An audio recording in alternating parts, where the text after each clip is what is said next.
So this study was done in collaboration with University of South Alabama, Dr. William Kilgo and his group.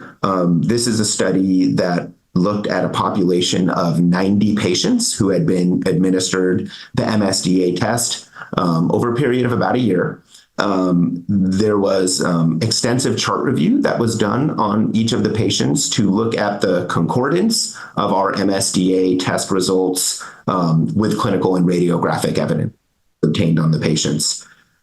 Very interesting study. One of an important factor of this study was that the population was 43% African American. In some of our previous studies, I think that's been identified as a limitation, the diversity of the population that we were evaluating. So in this study of the 90 patients, 12 of the patients came back with high disease activity scores.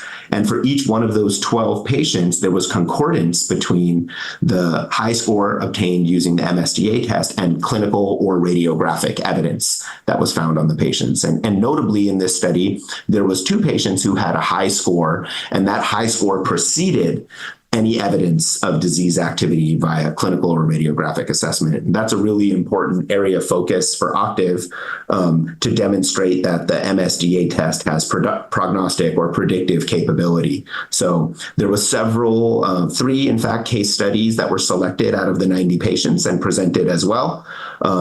So again, it's really great to show that there is generalization as well as replication of the algorithm that was validated in a study setting, and now looking at that in real world evidence. An interesting thing at ACTRIMS this year that we noticed was that there are examples of individuals or clinicians that are using the MSDA test in clinical practice and now independently submitting abstracts, posters, and presentations using MSDA test results. So there was a couple of those this year as well that we're really excited to see. All of this is part of our efforts to support building a body of evidence that focuses on the validity as well as the utility of the MSDA test, and as some of the other studies that we discussed earlier, the entire precision care solution.